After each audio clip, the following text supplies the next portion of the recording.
Hi, everybody. Welcome to episode number 36. We made it actually 36 episodes, which is astonishing, of the Fitness Devil podcast.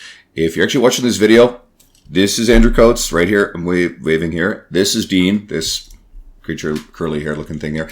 If you're just audio, then completely ignore that. So we've got Brad Dieter on today. He's a PhD, really brilliant and awesome fitness professional. He's got his hands in a lot of academic research, but also practical systems to help clients. So today we're going to talk about the future of the fitness industry, how technology will shape it, some talk about AI, artificial intelligence. He gets into his hypothesis about intolerances and how people are driven to them. You got to listen to check that out. He mentions DNA testing and its validity or perhaps lack thereof. We got a few great quotes in here. You can't hate yourself lean. You got to check out what he meant by that. And a pretty healthy discussion about internet arguments and why they're a big fucking waste of time. So enjoy the episode. It's actually one of our best ever. And stay tuned. Shut up and sit down.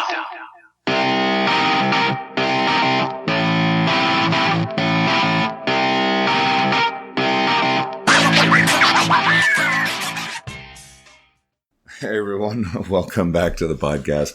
I'm Andrew Coates. Dean Guedo is here with me. If you're watching on video, you'll see us. We're going to do videos now on YouTube, but we're not actually that important when it comes to this. It's always our guests, and we managed to pull a lot of really well-educated people somehow. And we got another one today. We got Brad Dieter joining us. He's a PhD in exercise physiology. Although he's far too youthful looking and in reality to have achieved as much education as he has, which is pretty impressive. So, Brad, thanks for coming on. I was hoping that you could introduce yourself, your full academic history, and your role with sciencedrivennutrition.com. Yeah, well, I guess I'll start with the disclaimer that I'm obviously the smallest person here right now. So you have the most books in the background, too.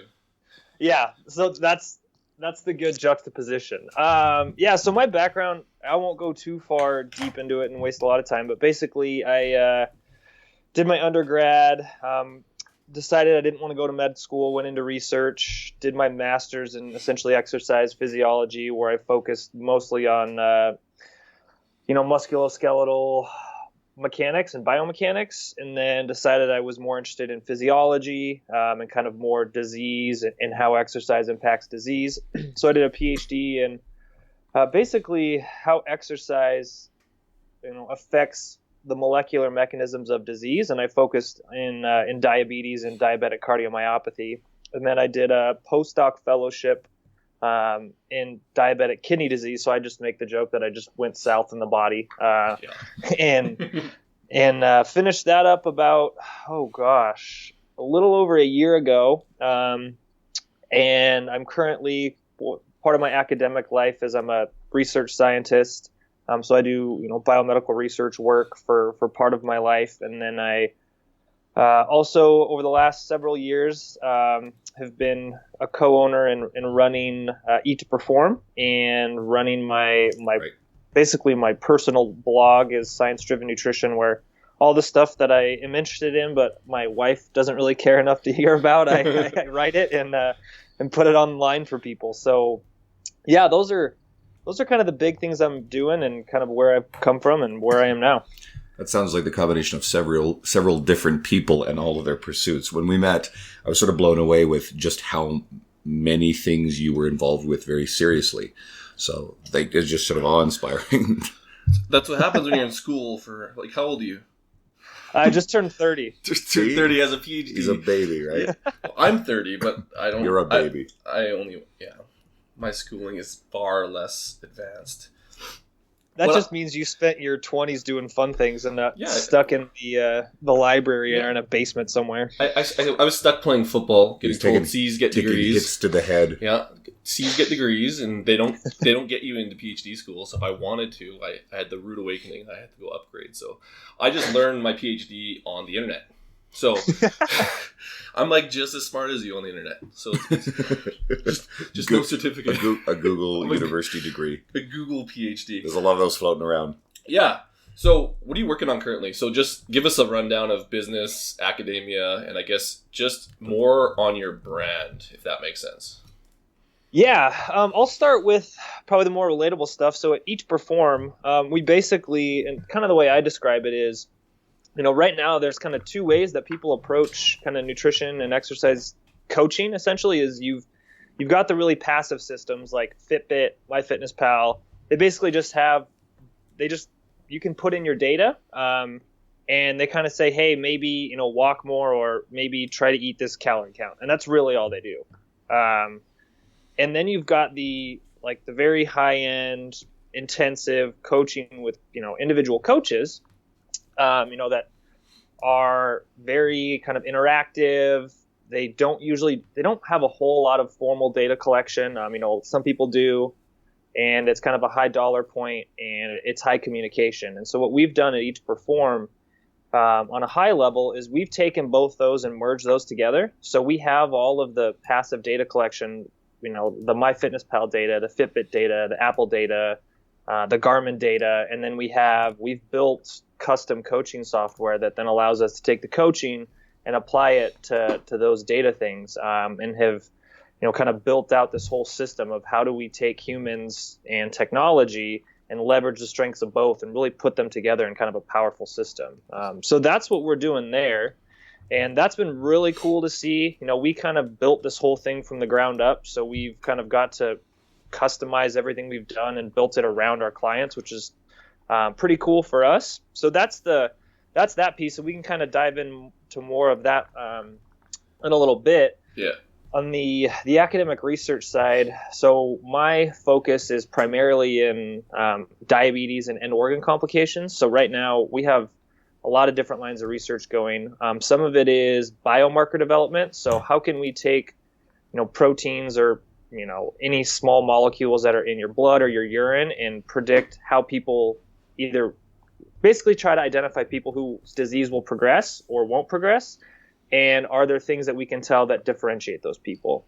And then we're also trying to develop novel therapies for a lot of these, end organ complications of disease. And one of the things that we've learned over the last several years is, we kind of lump disease categories, right? Like we call heart disease, or we call kidney disease. And amongst those, there's actually a lot of different types. And so what we're trying to do is phenotype these types and develop targeted therapy. So it's kind of like taking steps towards personalized medicine. So we do a lot of human studies, animal studies, very basic, molecular biology studies to try to figure those things out. I just saw a headline, and actually I didn't read the article, just things have been so busy lately, but something about, it was in the news, how there are actually 5 different types of diabetes versus 2. And that was just a headline I saw. Is that true? Is there something to that? Or is that kind of the news being sensationalistic bullshit? I think that I don't really have a super solid answer for how many different types there are. I think, it's one of those things that, and this is very similar to how science progresses, is we take this thing we see and we slap a label on it. And then as we start to understand more, we start to find the nuances in it. A good analogy for kind of this field would be, training, right? Is you can say, okay, there's strength training, but then under strength training, there's, powerlifting style training, there's more volume style training, there's all this other sorts of stuff. So, even the type 2 diabetes moniker, people have different manifestations of that too. And so we're starting to try to understand that. Are there really 5 types? I don't really know. I don't think we've gone super far down that hole, but I do think there is a lot of diversity amongst people who have a quote unquote type 2 diabetes diagnosis. See, when I heard him explain it, I heard novel approaches, and I just thought, with my internet PhD, a novel approach, and this is held quite strongly by a lot of the world, is keto will fix all of it. Well, actually, that launches into something that I think is a better clarification of this, because Brad and I talked about this in Spokane, and there's this whole debate. There's a researcher, but actually, this is straight up serious. There's a researcher who's been doing a lot of stuff and pushing a lot of keto as a cancer cure, very unilaterally, which is very dubious because people think of cancer. I'll use an example. Anyone who's got the government's suppressing a cure for cancer or cannabis and all this kind of crazy crap. And they're failing to actually appreciate the fact that there are a really large number of very different types of cancers that manifest in really different ways. and not all of them are. Some of them are fueled by carbohydrates. Some of them are fueled by fat. Brad, you could probably do a lot more justice to that explanation. Yeah, that's one of the hard parts to really try to get across to people is, cancer it's a blanket term for a lot of different types of diseases, right? Each one has its own genotype, its own phenotype, its own metabolism. Some are fueled by carbohydrates, some are fueled by fatty acids, some are fueled by ketones, some are fueled by Jesus. They will take the nucleic acids that are floating around in your blood and will metabolize those. So, it's just like saying, basically just giving people ketones or having a ketogenic diet is going to have any effect on their, blanket statement cancer is really kind of super myopic in my opinion. That's good. And I like stuff like this because this gives people interesting takeaways for the stuff that they kind of hear floating around, but they may not necessarily have the knowledge or the context to be able to understand. And people, they seek simple solutions. They love one simple answer, and they want to believe there's this one thing, or that, like I said, the government is suppressing, there's this worldwide conspiracy because the pharmaceutical companies won't make money off of curing all cancers because people who study cancer and their families don't ever get cancer or die of it. Like, some of the logic there's a little speeches, and there's going to be one listener here who's going to be freaking the living hell out. No, there's a conspiracy. Like, no, there's. That's all on Netflix. Fucking right. Yeah, the real answer there is we're just too dumb to figure it out. Yeah, we don't.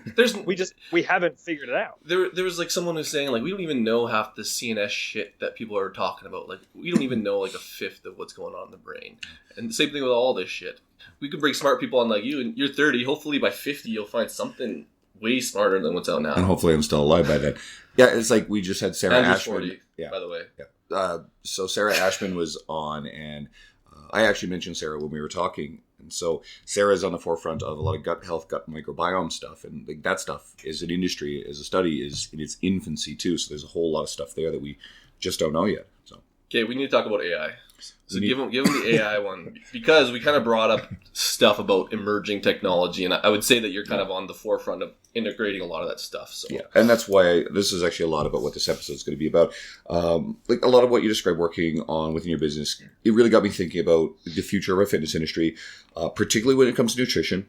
Companies, emerging technologies work to really disrupt the industry as it's been for a while. And what you described sort of sounds along those lines. So what technologies do you see changing the way our industry functions to serve the end consumer better? And how will they change it?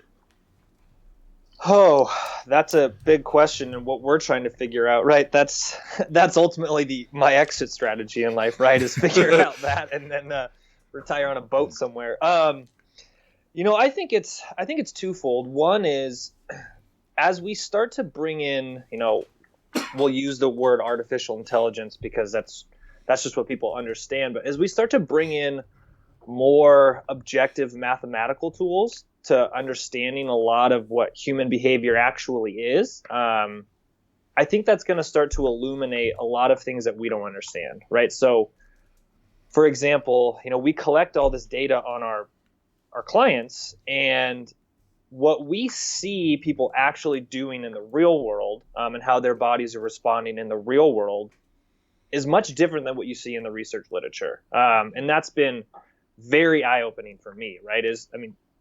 I've probably read all the weight loss studies that there are out there. And while those concepts are very crystal clear, when you try to take those same things and apply them to the real world, they really break down. And they break down in a very big fundamental way that changes how you approach things.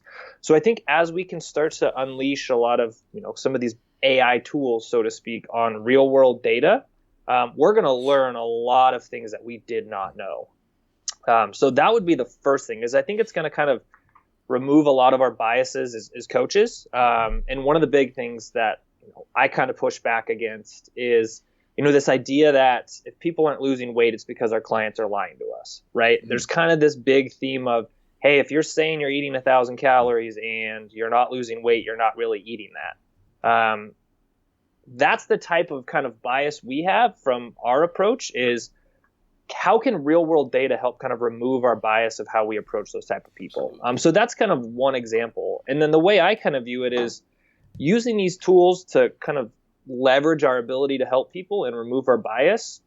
And they're going to allow humans to do a lot more of the caring piece, right? Because if you think about your relationship with your clients, is all this information and tools to get your clients results is really, really helpful. But if you don't actually care about your clients and you don't have the time and the energy to actually, connect with them on an emotional human level, then you're going to really miss a lot of the opportunity to change people's lives. So that's kind of the way I would hope that it ends up being, is these AI tools can kind of give us more leverage and give us more powerful interventions that are more effective, and actually take the burden off of us to try to solve these problems. And we can do a lot more of the human interaction. So that's kind of the way I would hope to see it go. Now, is that the way it's going to go? I don't know. I don't know if humans are capable of doing that kind of stuff or not. And I think, like, right now, even if you look at Fitbit, it's kind of all the technology's going where the money's at and where people are going to be at right now. So I don't even know if people want that. They want to know how many steps they're taking so that they can get a little bit more, and then they're going to market off that, and then we're going to be stuck in a loop for 10 years. And Fitbits, here's what I kind of feel about Fitbits. Fitbit, it can be a very valuable piece of information, or step trackers or whatever, but people more often than not will buy the Fitbit basically the way that they buy gym memberships.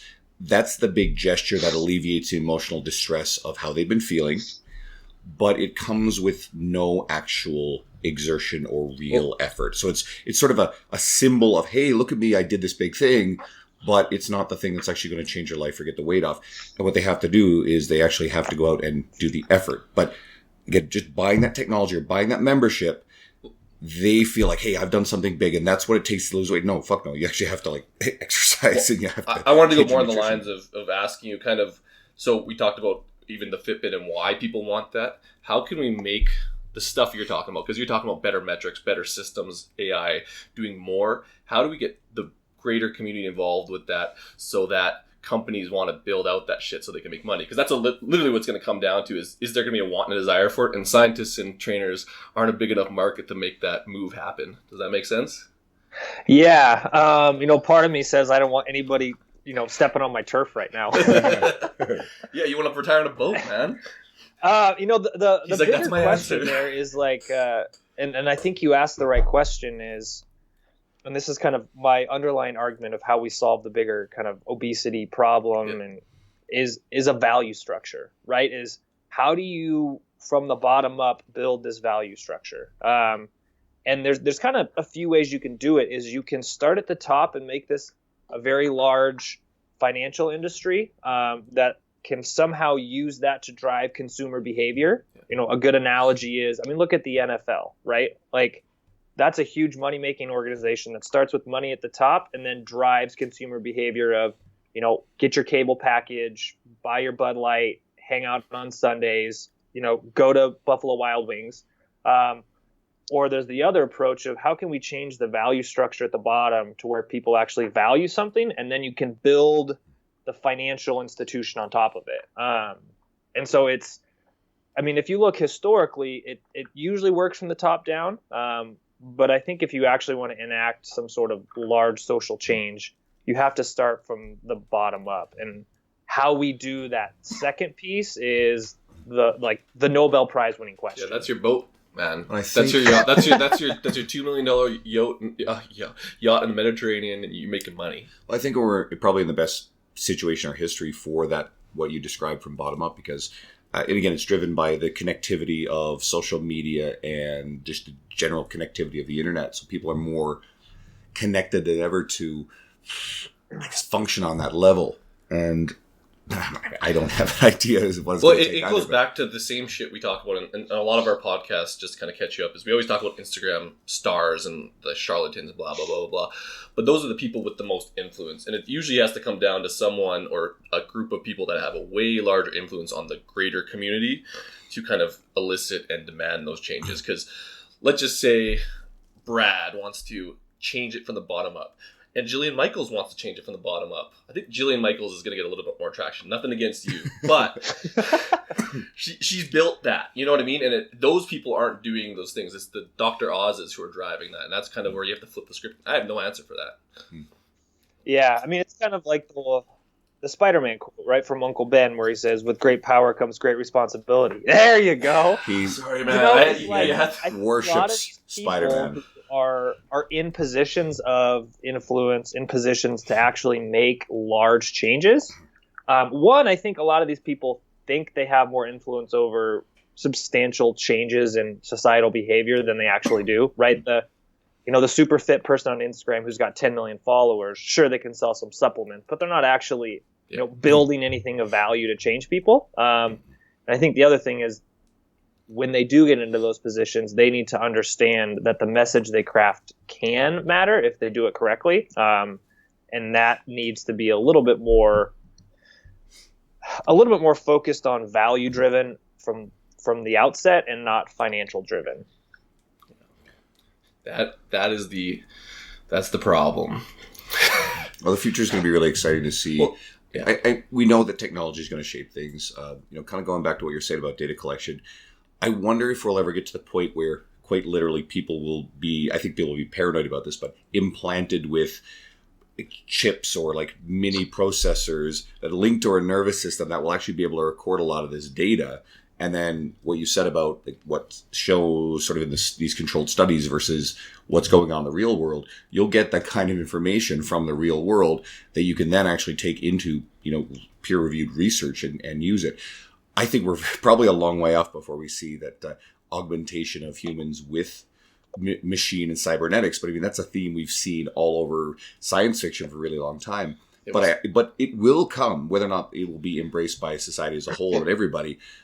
That's a different story, but that shit's going to happen. Well, the second it's like you said, the second that is able to happen and we're able to get those metrics, things are going to exponentially grow. Because once you start getting that real world data at the level that it needs to, it's just going to expand. Because once it's accessible, the information will just go. It's like when Google opened up all their metrics and now things are just flooding and they have way too many metrics to even deal with.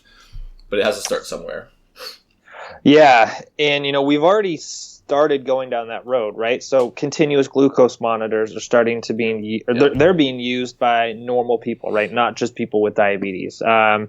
You've got some of these wearables that are starting to get, a little more advanced, that are collecting a little more data. And so we're moving in that direction. The big hurdle with large scale, we'll just call it like basically collecting biometric data and all this stuff is going to be, getting it through the FDA. And then who gets to access that data, right? Can a private company put these things out and just collect this data? And then what happens? We're going to run into a lot of issues like that when we start to get into a lot of these health markers. Do you think that and this is an honest question because the scientists want that information.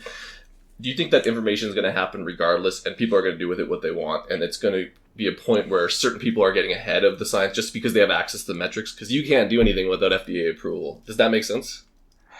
Yeah. I mean, with the way things are going in, government funding for science right now is private industry is going to, and probably in the next 20 years, be leaps and bounds ahead of government. In terms of direct application to people, right now, complete innovation of new technologies and new biotech is probably going to be largely driven by, government. So things like next gen sequencing, all that kind of like new technology will probably be driven more by, government funding, just because there's a lot more risk and private industry doesn't want to risk that kind of money right now. But the commercialization and application is going to be so much more driven by industry than by government. We're going to start to really enter the wild, wild west in the next 20 years. Is that good or bad? And that's an honest question. And seriously, I'm sure it's a little bit of both, but what's your take on that?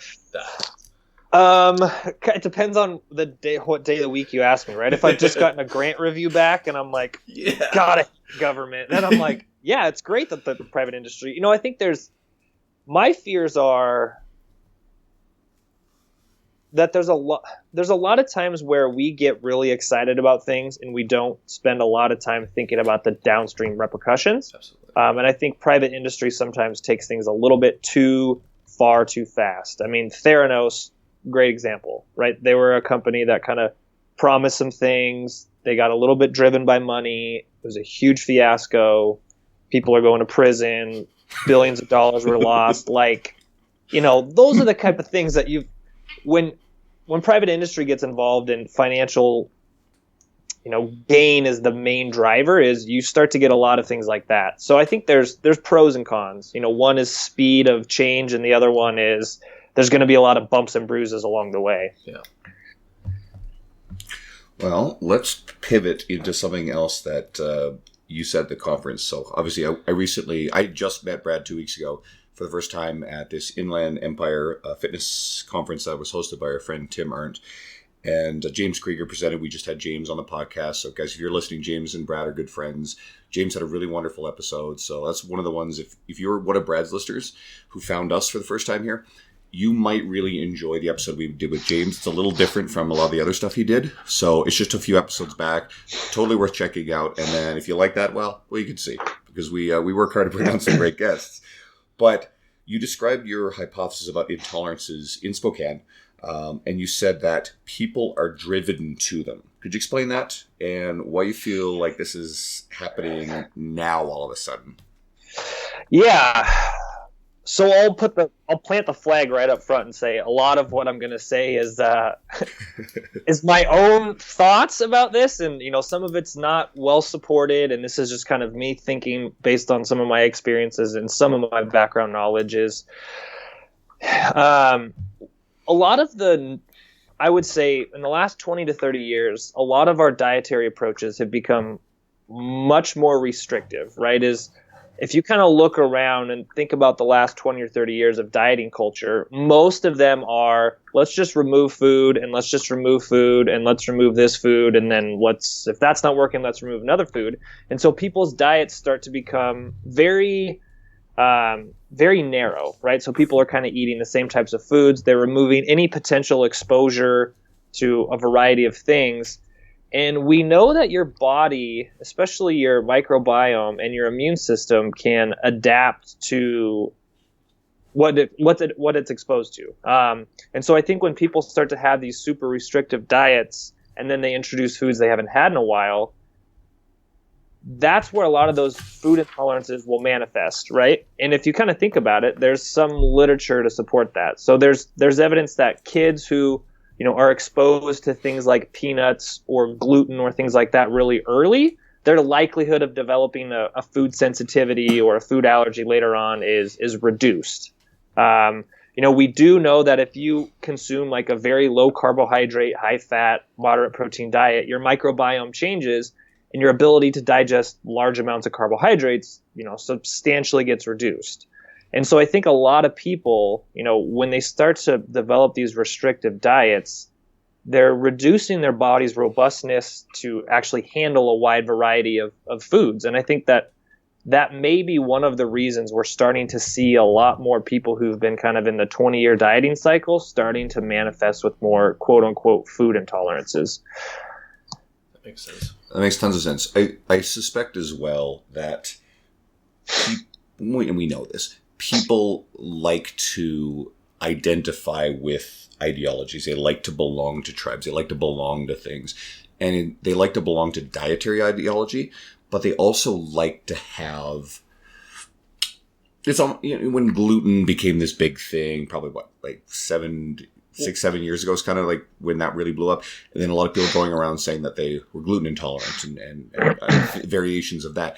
And I think people are self-diagnosing because people like to have, I don't want to say disorders, but they like to have things. And they get primed by it. Like if they buy into that, their brain, like they're being told and their brain is being primed to be like, oh yeah, this is happening. And then they just think and they make up things. And I'm not saying that they're making up things, but that goes back to that whole ideology thing, but they're buying into it so much that they, like you said, they're building intolerances because they buy into a system so well that they don't even veer outside of, there's no variability outside of those systems. Does that make sense?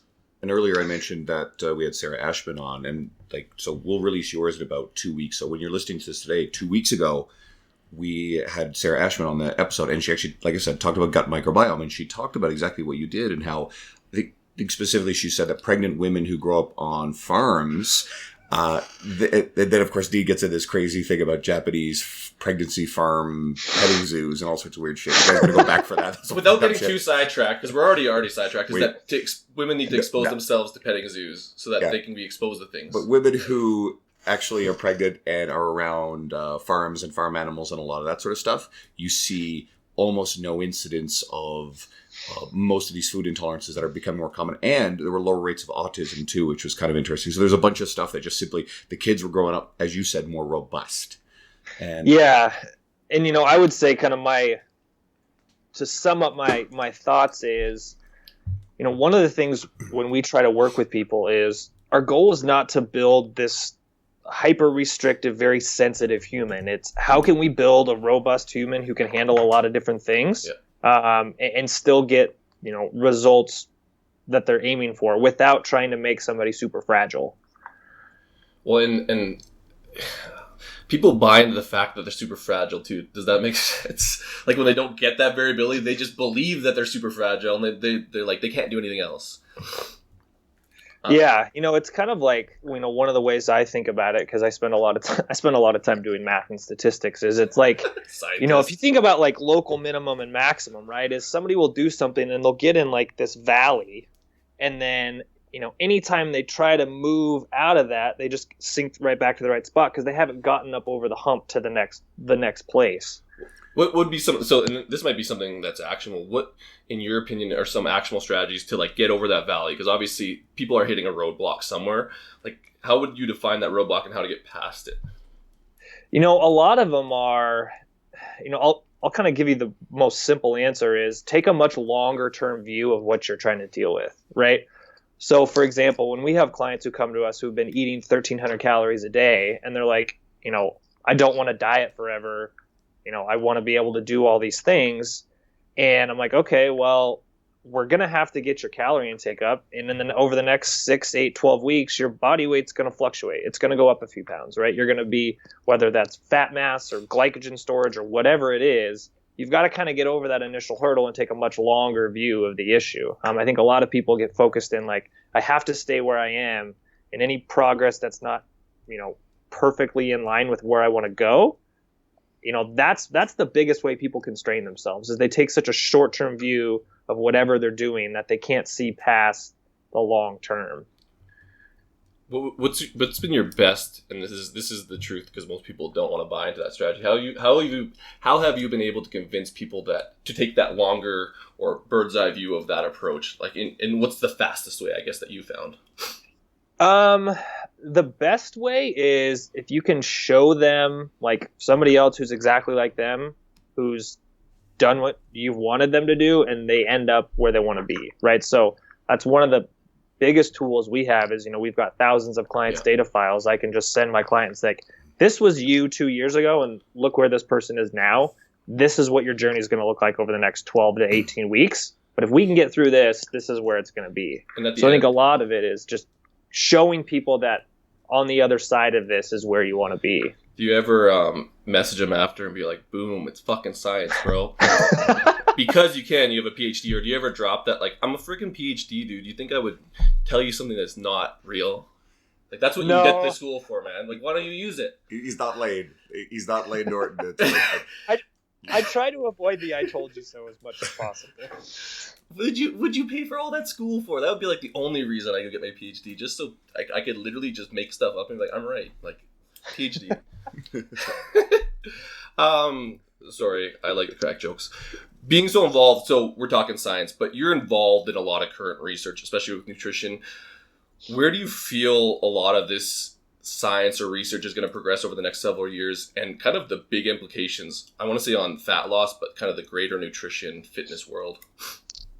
I can tell you where, I'll give you two answers. I'll tell you where I think it's going to go, and I'll tell you where I want it to go. Yeah. And they are very, very divergent. So I think we're going to spend a lot of time chasing down a lot of, now that we have new technology, right?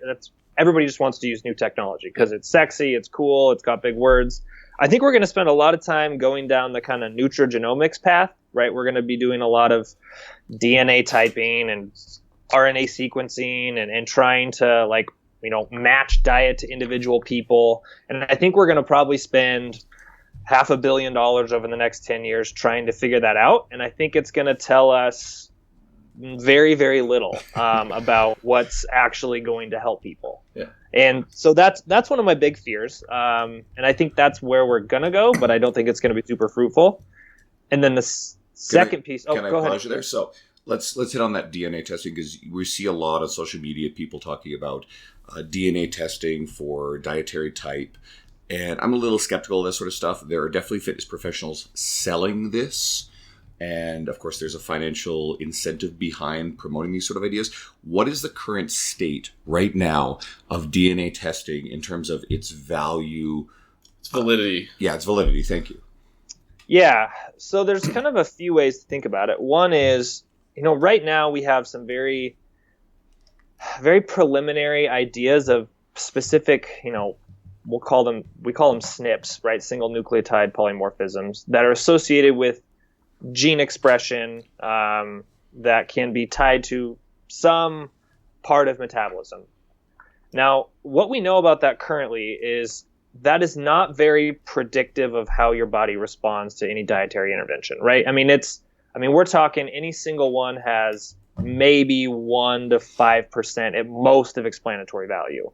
Now, all of them combined, like let's say you took a whole panel, even that right now is very, very small. So if I kind of like rank a hierarchy and put like all the things I know about nutrition and results, is nutrigenomics is so far down the totem pole. I wouldn't even consider having any of my clients tested for it. And that's where it's going to lead to where you want it to go. Yeah, because you just told us what you think about where it's going with a roundabout way. So what I would rather see is spending more time, energy, and money on the structure of society, right? And how do we change our food environment? How do we change what we value? How do we change our approach to food? How do we change our approach to physical activity? I think those things are what pay off. I think the focus on some of these really hyper-focused molecular basis of this stuff is not going to get us where we need to go. There's going to be a lot of money made in Silicon Valley. There's going to be a lot of biotech companies that raise a lot of money and CEOs get some fat paychecks off of it.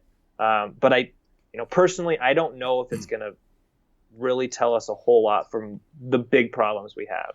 Can you kind of speak a little bit to like even some of the specifics of those foundational changes that even give us like 1 or 2 examples, just because I'm trying to piece it together. I kind of get what you're saying, but I just want some specifics and what you think would be ideal. Yeah. So also maybe start with an anecdote and like a story of mine that kind of got me thinking on this.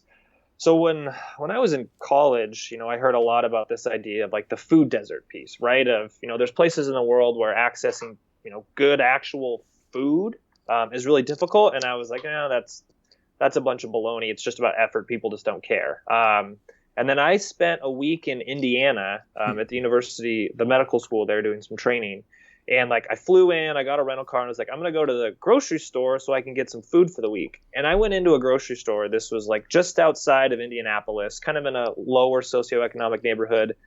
And there was literally like 2 bags of lettuce, an apple, and 1 banana, like in the whole store. And the rest of it was, rice-a-roni, canned soup, Spam, boxed everything. And so when you start to look at these pockets of the world who have obesity issues, who have diabetes issues, is this food culture around there is so different from what it should be. And so I think, when I talk about kind of restructuring, the whole underbelly, is how do we start to shift our food choices in stores?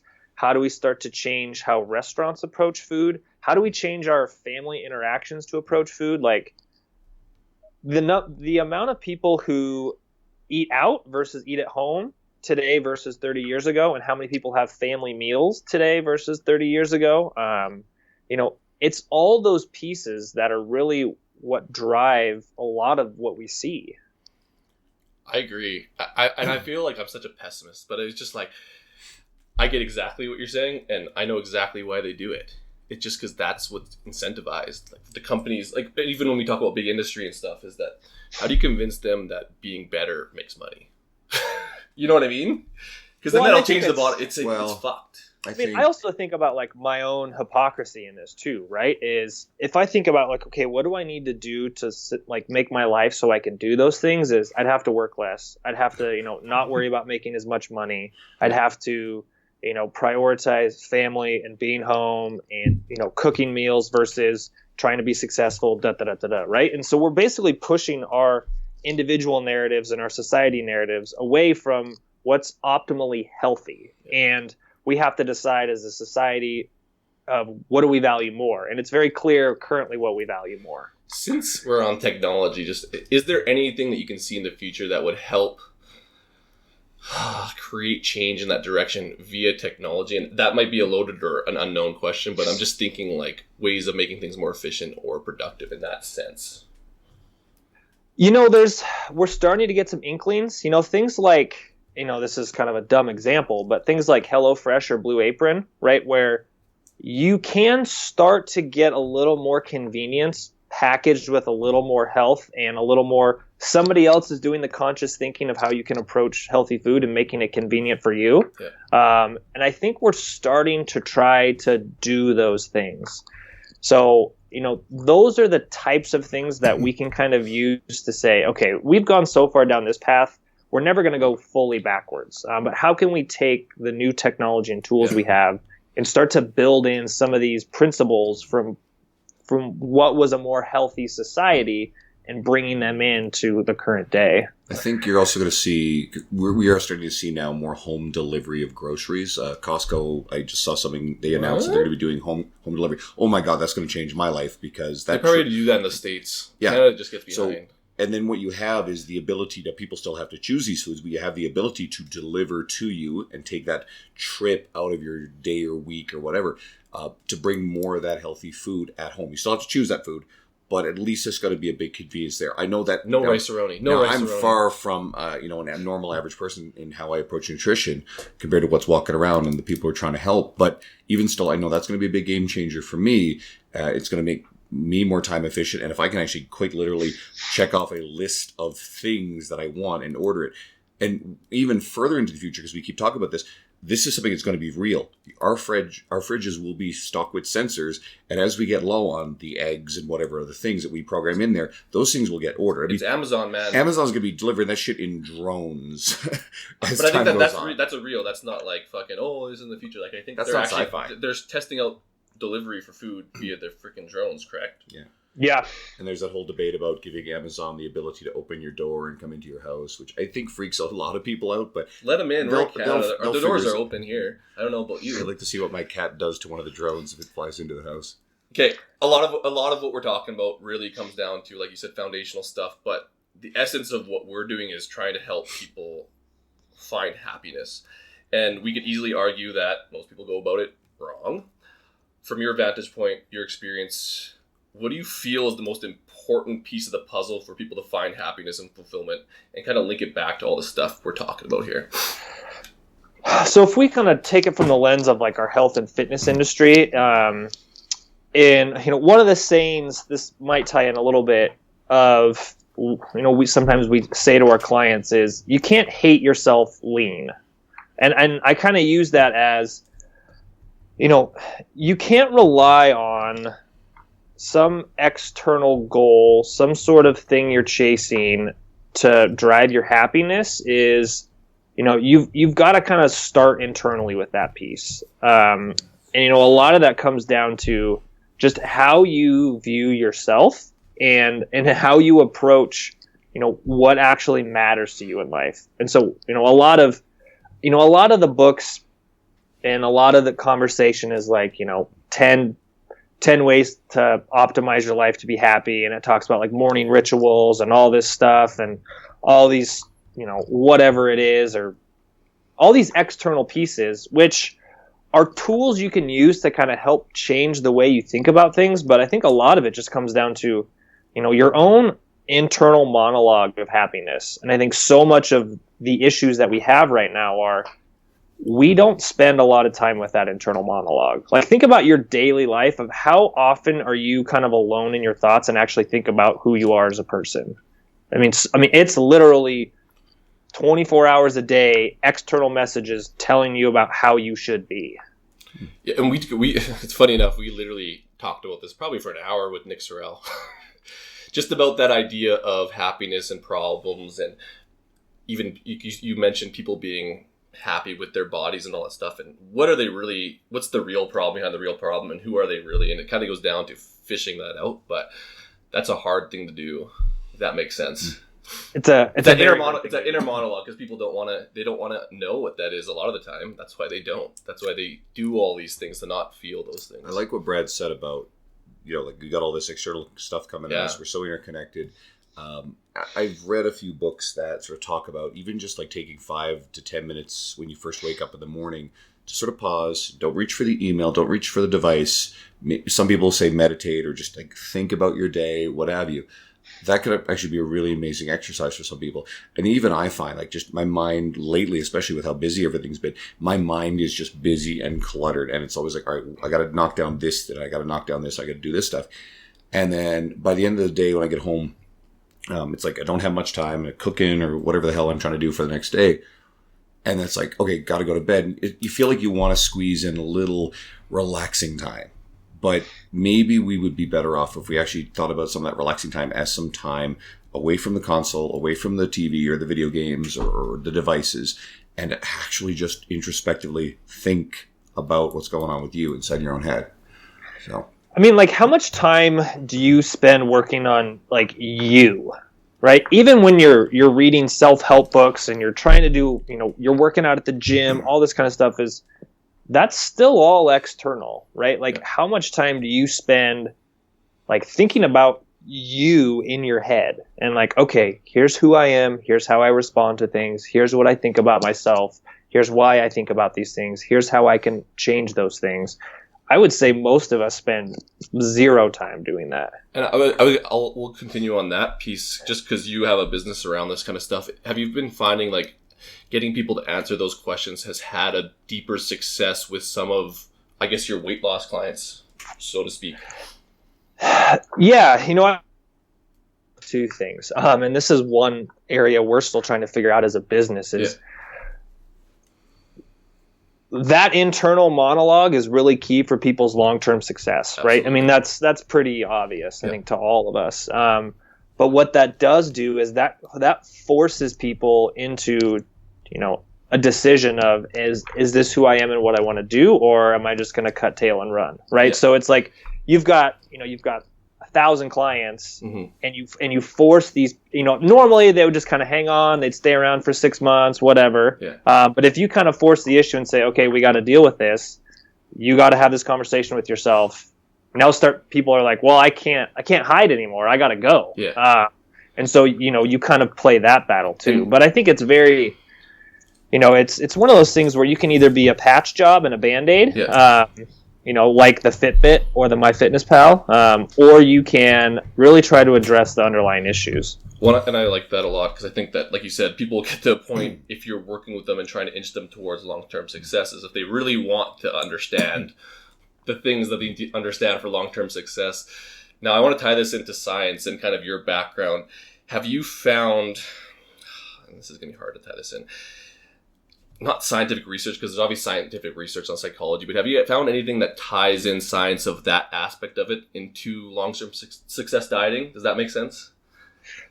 And I know that's really hard because it's probably new and blah, blah, blah. Has it been empirically validated? Empirically, sorry, I'm trying to use scientific terms, but yeah. I think it's one of those scenarios where if you kind of line up all the logic in your head, it's like, well, this is a slam dunk, right? But I don't think anybody's ever actually tested that because, one, how do you test that? I can't imagine taking a study of a lot of people and like doing deep psychotherapy with them and like quantifying where their mental state is and trying to track their diet long term. I will never sign up to do that study. And I knew that. I'm glad that was your answer because that's what I assumed. How can technology possibly piece some of that together? And that's an honest question because that's kind of where things should go logically if you think about it. But is there ever going to be a point in time where that could be something? So that's one of my big, my existential crisis in doing all this, right? Is technology drives people the opposite way, right? Is it drives them to all this external stuff of here's data, here's numbers, do this, do that, get up at this time, do this workout, et cetera, et cetera. And so how do we pair that with trying to change the human element too? Yeah, that's hard, man. Because we're agreeing that that's where it needs to go, but then you're a scientist. All right. Yeah, and we have almost no answers in this area. Fuck, man. Jesus. Let's take that word agreement. So, our industry, and Brad, I saw you comment on this, Dean. Our industry recently had a collective aneurysm arguing about burpees. So Dean Somerset did a post about it. Someone else did some before that. Sam Spinelli. There was an article, I think it was reshared, and then you did a post. So everybody was basically just having this meltdown over it. And I saw people that I like and respect arguing with each other, and I saw some snide shit. I'm like, what the hell? Okay. So obviously, our industry loves arguing over trivialities. It's not new. But for the most part, our corner of the industry agrees on most things. What are some critical nutritional concepts that our industry really does agree on, excluding the charlatans who are selling bullshit, but that people can actually feel pretty safe about? Is there anything that foundational pillars that people can say, yes, this is as close to certain as we can say? Mostly true. Yeah. I think there's a lot of, I would say most things are agreed upon. And I mean, things like calories really matter, right? That's the big driving factor. Anybody who doesn't agree with that has completely missed the boat, right? Like they had the opportunity to jump on the lifeboat in the Titanic, and they pulled the I'm just gonna go down because I'm the captain of the ship, right? So that's number one. The other one that's become very clear is almost all diets will work, right? It doesn't really matter what your macronutrient profile is. I mean, even large deviations don't really tend to have a big difference when it comes to body weight loss. That's one. Another one is, how do I word this?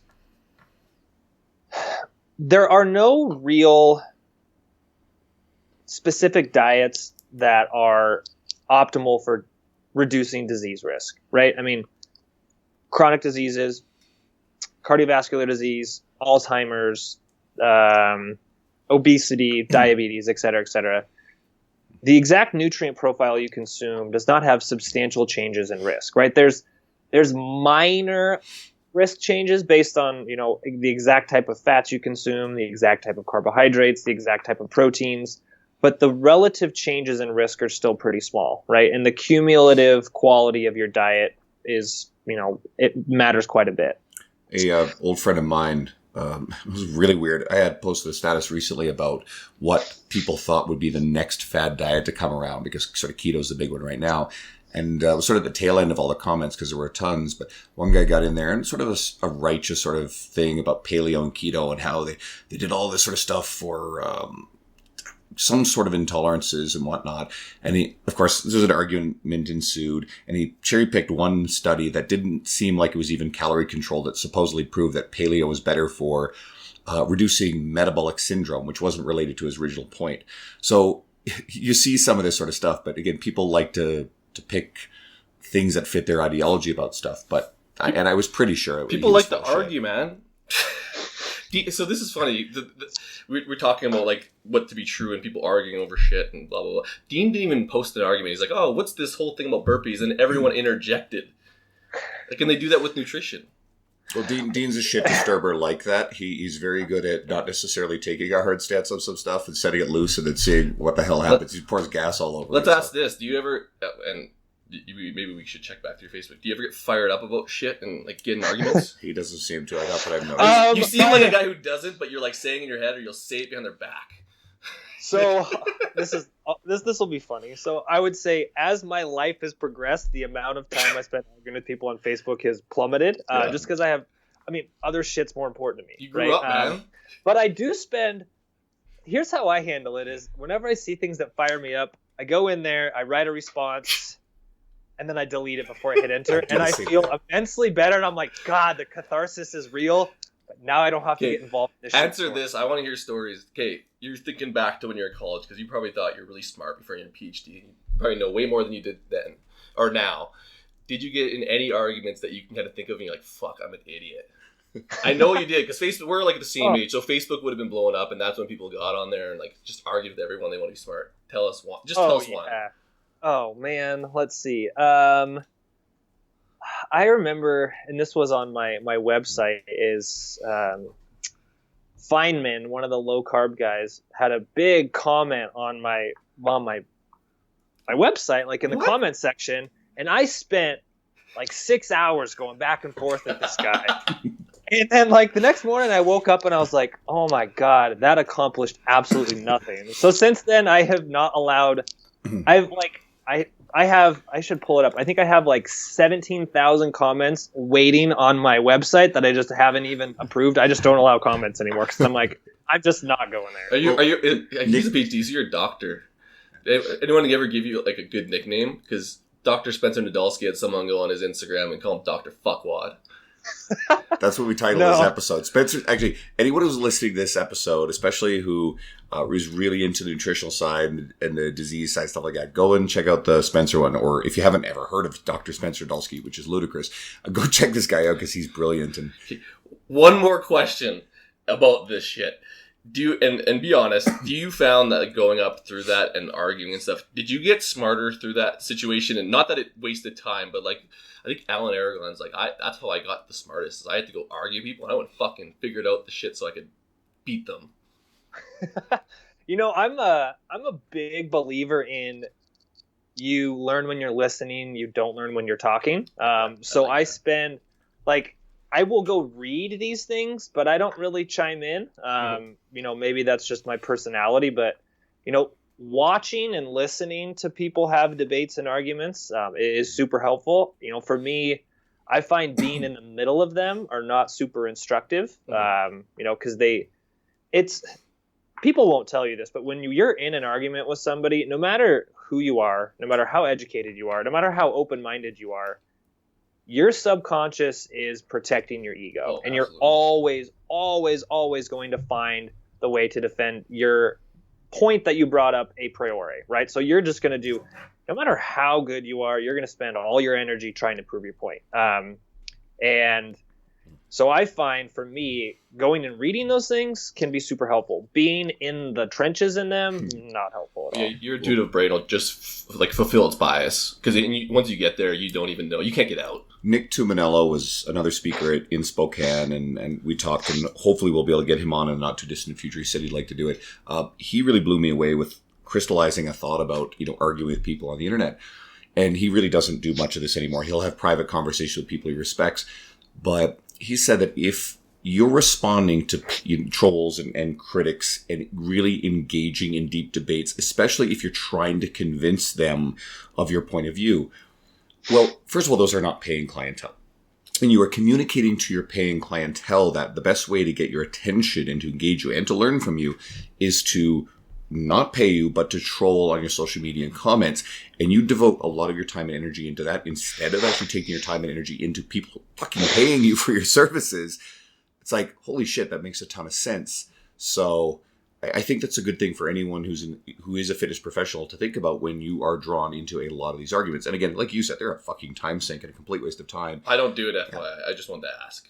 I'm you now, or I'm what you are, and I just like listening. He wants a PhD too, Brad. I think he's probably going to start I think I'm being more Brad-like in his interactions with the world. And just watch. Yeah, I you know, kind of going on this topic of people like contacting you on social media. This morning, my phone rang, and it was a number that I didn't know, and I usually don't answer it, but it was from like the same area code as the NIH, so I answer it, and this is the first time this has ever happened. Somebody called my phone from an article they had read on my website, and they said, "Hey, I have a question. Why do pretzels make my mouth taste sour?" And I was just like, "What?" So it's just like that kind of stuff. I'm just like, did you answer it? We live in a bizarre world. I said, "You know what? I have no idea. Why don't you send me an email and we'll see what we can figure out?" But I was just like, we live in such a strange world that those are the types of conversations we have with people. My phone was ringing. Okay, turn it off. It's probably the same guy. He probably was like, I see. Why pretzels? Well, shit like this happens. Like I was, I told this somewhere. I hope I didn't tell this in the podcast already, but I got a phone call from Yemen, and nothing good is coming out of Yemen. Let's be honest. So, and I looked at the number and it's like, all right, this is a scam thing. I've heard of this stuff. And so I'm chatting with my best friend via text, and then it turns around that like an hour later sends me a screenshot, and sure enough, she got a same phone call from the same fucking number an hour later out of Yemen. It was the weirdest fucking thing. So, what does that have to do with pretzels in the morning? It has to do with phone calls. Oh, okay. It's probably that same person. They're just getting through the network. Right. Someone wouldn't answer the question. You didn't answer it. It's going to. He's going to phone James Krieger now. Yeah. You should have gave all. That's what you should have did. I should have said, here's James's number. Yeah. Yeah. Okay, so hit him up with the smart one. We're at the point now where we need a sponsorship from like Chapters, which is a Canadian book company, or Barnes & Noble or Audible, for all the books that we talk about. Do you have a memorable book that you found personally relevant to share with us? It's really about me because I just want books, but I know the audience likes the books too. No science books. I mean, I read such a random variety of books, and kind of, I'm one of those people where it's like, I don't have one thing in my life that's ever like stood out, but there's always things that are very contextually appropriate. Yeah. And I would say, probably two of the biggest books that have had an impact on me over the last couple of years, and it's been more related to like, trying to build a large business and dealing with all the stuff that comes with it, is Extreme Ownership was really good. Just more along the lines of, trying to take as much control and ownership over things as possible. I think at least for me, when I was growing up, a lot of my approach was things are not my fault. And so I think that was a really good eye-opening book, for a lot of reasons. I mean, whenever you help run a large business, shit hits the fan every day, and you've kind of got two approaches: is you can own it, you can solve it, or you can say not my problem. The other one would be The Obstacle is the Way by Ryan Holiday. Yeah. Yes. That might be cliche, but it's always a good reminder of, two things is one, the joke of, having a boat that you retire on that's not really what life is all about, right? Like life is really about tackling obstacles, and understanding that your real joy in life comes from tackling those obstacles. And the other really key message from that book is, with each obstacle you pass, the next one just gets harder, right? And so you don't really ever get to a point where, as you kind of knock down these goals and get these obstacles out of the way, and you move forward, problems don't get easier. Problems get harder and more complex, and you each time have to rise to some new level to try to challenge it. So, I mean, like when I started out and I had 2 private clients, the issues there were different when I had 10 versus when, you're running a, multi-six-figure dollar company, right? Like just the substantial issues you face along each step of the way get incrementally bigger. And if you can kind of put your mindset into, as soon as I tackle this one, I'm going to be faced with the next big one, it kind of helps you handle a lot of the stuff that comes along your way and gets dropped on your plate. And that was one of the ones, like, if I think back to, like, if people ask me stuff or if I give unsolicited advice all the time, I'll refer to that one a lot because it's a very simple message, but it applies contextually to almost every context you could even think of. You know what I mean? And it's a good way to reframe people's brains when they are upset about an obstacle or something in their way, and you just reframe it and they're like, oh yeah, that makes sense. And it makes sense. I think that's the best reason why that book's awesome, because it makes logical sense, really. It's one of what I call my core 4 books. I recommend it to everybody. Everybody should read that book. I read it at a critical time when I was transitioning my career, moving from being an employee of a large gym chain to working privately. And some of the crap that expedited my move turns out to be some of the and it was ridiculous bullshit, but it was actually the best thing that ever happened. I'm super glad, despite the discomfort of it at the time, because it kicked me into doing something that has been so much better. So guys, like those 2 books and Extreme Ownership, I totally buy it. Exactly the same thing you did. The more ownership you will take over you being responsible for your clients, for everything that goes on around you, the more control you'll exert over it. And for the people listening who are more of our enthusiasts, if you spend all your time blaming the world, I can't do this because it's this, blah, blah, blah, that's a good road to failure in the grand scheme of things. If you will take ownership, I don't like saying blame, but if you will accept, hey, I'm responsible for the things that have happened to me, I am responsible for where I currently am in life, then you have the ability to turn around and say, I can be responsible for my decisions to affect the future outcome. And that is a good place to start to see positive changes if you want to lose weight. Andrew likes that book, FYI. Well, they're both great books. I'm excited. It's kind of like just a control and a power thing, right? Is if you kind of take ownership or responsibility of the situation you're in, you can do something about it, right? But if you decide it's not under your control, then you can't do anything about it, right? So even if you're in a bad environment, you've got an abusive family or anything like that, is you're like, okay, I don't have control or responsibility over the situation, but I do have control and responsibility over how I decide to get out of this situation or how I decide to move forward. And I think that's one of the big things too, is it's not just about taking blame for everything. It's more of owning the situation and kind of taking control of it. Cool. Guys, you're gonna love those, so read them. Where can our audience find you? So if someone wants to consume all stuff you, work with you, understand and realize how smart you are, where is that place for Brad?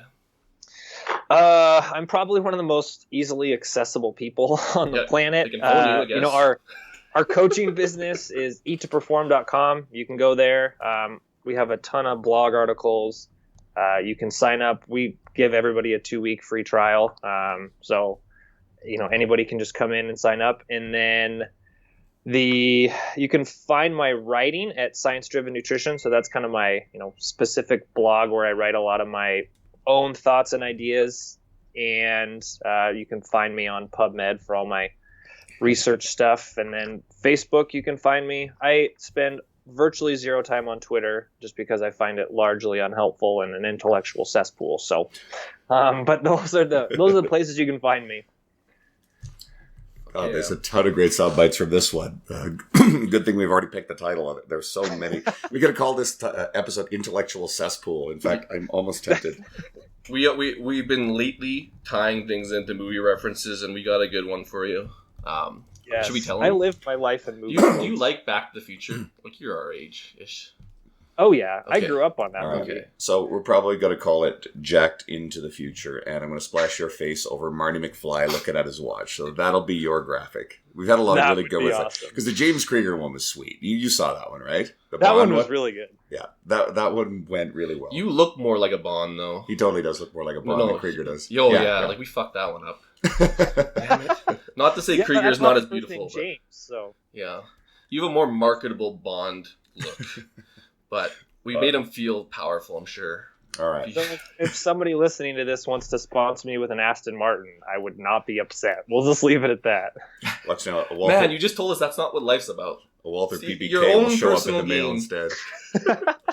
Cool. I guess that's it. Yeah, guys, thank you so much for tuning into this one and enjoy it. You could hear it in our voices. This one was a lot of fun. Brad, thanks so much for coming on. This has been a blast. When I asked Brad about coming on here, and it was actually James Krieger that said, hey, you got to get Brad on here. He was super stoked and excited about it. And you can tell, like, with certain people, like, they're just so, like, yeah, like, I really want to do this. Let's like, fuck shit up. That is cool. Like, that means a lot because, like, we just got this little outfit and, started it with no big ambitions for anything. And our download numbers have actually been kind of ludicrous. So that's been fun and hopefully continues to grow. And for everybody listening who, started with us and just finding Brad, seriously, go follow some of his stuff. It might resonate with you. He's really brilliant. He's nowhere near as like pushing himself out there as he should be because he's got so much smart and good stuff to say. So a lot of times the loudest voices aren't always the best in our industry. Some of them are great, but most of the time, a lot of the people who are really high profile, they're not the ones that are going to help you provide the quality of it or knowledge. So, follow the people that we're bringing on here. We're very careful in who we select for this podcast. And the people on this podcast can probably change your life if you listen closely to them. So thanks for listening. We really appreciate it. And, if you like what you see, subscribe to us. 5-star reviews are amazing on iTunes. And we'll say goodbye now. Yeah, take it easy. Shut up and sit down.